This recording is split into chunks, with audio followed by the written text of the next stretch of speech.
This makes the Islanders unstoppable, as the future of the Metro Division and really the entire NHL is blue and orange, and the rest of the fan bases are simply going to have to get used to that.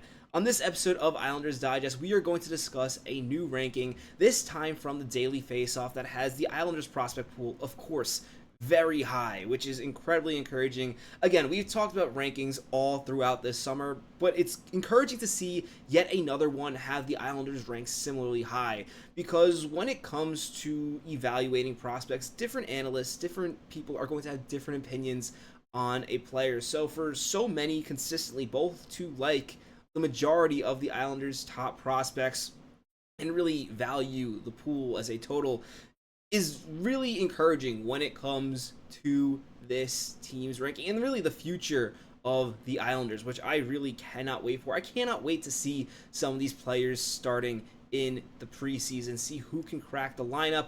It's funny, technically, if the Islanders want to have the number one prospect pool, it'd probably be best for Schaefer to wait another year before playing an NHL season. It's probably not always the best that your prospect pool continuously improves, because sometimes you do want those players to graduate to the NHL. But in general, this is just a great time to be an Islander fan. Really quickly, before we get into talking about which prospect pools are ahead of the Islanders, whether or not I agree with these rankings, if you are interested in breaking into sports media, consider joining us at Digest Media. The link is in the description below. We are currently looking for writers and content creators for all four major sports leagues in the United States and Canada. So the MLB, NHL, NFL, I'm missing one. But the four major sports leagues, apologize about that. One of them slipped my mind, and I can't remember which ones I said now. But yeah, be sure to join the Digest Media team. If that is something you're interested in, you can apply in the description below. Again, you don't have to type it in. But let's talk about the Islanders prospect pool and where it's ranked compared to the other pools in the NHL. I don't think there's really surprise here that the San Jose Sharks are number one. Really, this is perhaps the deepest pool in the entire NHL. They've really been suffering for a while. They were ranked first last year, and they are still ranked first. And this is one where I'm not going to make an argument at all with the Islanders. We talked before the draft that it was close between Michael Misa and Matthew Schaefer. Some of you in the comments even wanted the Islanders to pick Michael Misa, although I think he was clearly the second overall talent. But when you add Sam Dickinson, and then the depth of also having Askarov and several other high-quality players, the Sharks have a lot of firepower when it comes to future of their prospect pool. Although, one thing you do have to note is they're not as good of a team as the Islanders. So while it is really encouraging for their future to have all these prospects, you got to keep in mind this was also a 50-point team last year, while the Islanders had 82 points. The Sharks are likely going to be a team that is competitive for the first overall pick again next season.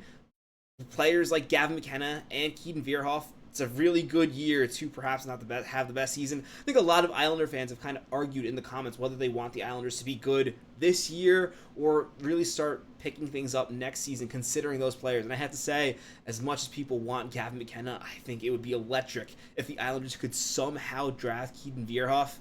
He is exactly what they need on the right side, which is one of the main weaknesses of the Islanders pool, which is interesting. Islanders pool now has a ton of strength, but I think what separates it from some teams like the San Jose Sharks is just the Islanders also have a bit of weakness in certain positions in that pool, while the Sharks have pretty much anything you could ever want in a top caliber center, a top caliber defenseman, and really a promising goaltender in Askarov. I'm perhaps not as high on him as some other people are, but I think at the very least you have a solid starter for a long time to come. And while the Islanders do have interesting prospects like Guidov in the goaltending position, it's really just not the same. Now, going to the next team in this list, I also agree with this ranking.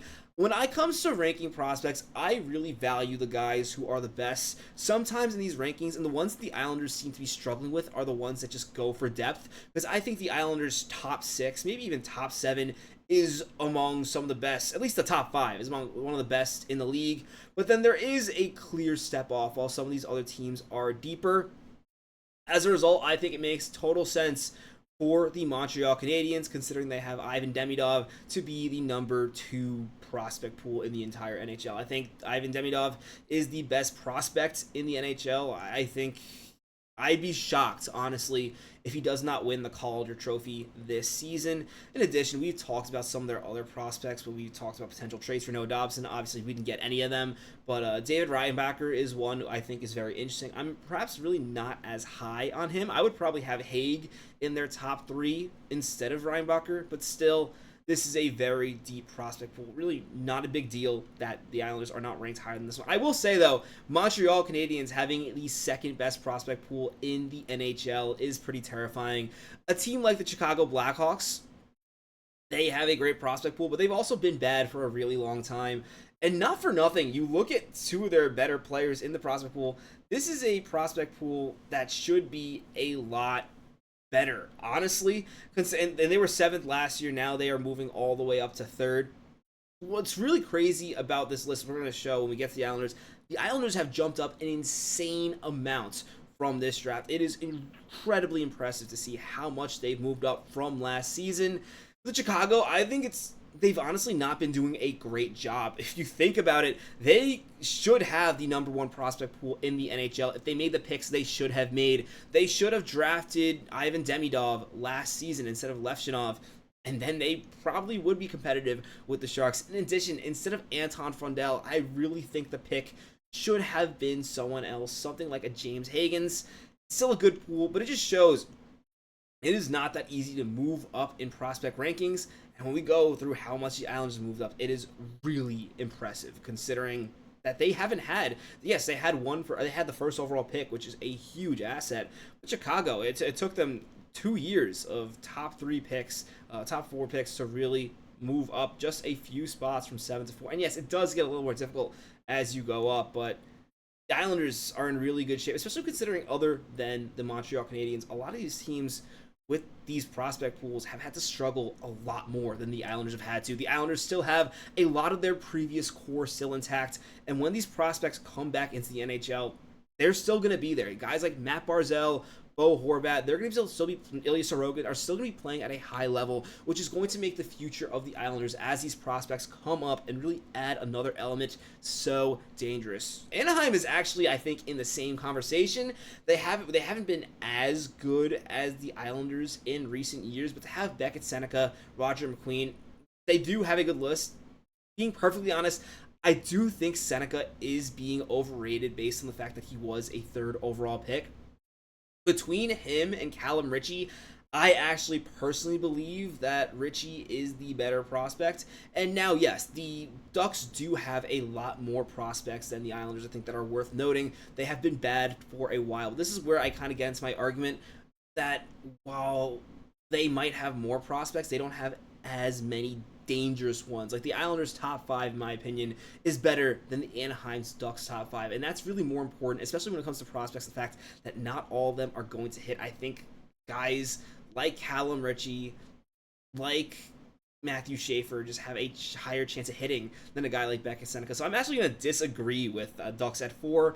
But then after that, we have the Minnesota Wild and then the New York Islanders. And if you look at this, compared to where all the other teams are, the Islanders moved up from 25 all the way up to 6. That is absolutely absurd when you consider the Ducks barely moved. They went from 3 to 4.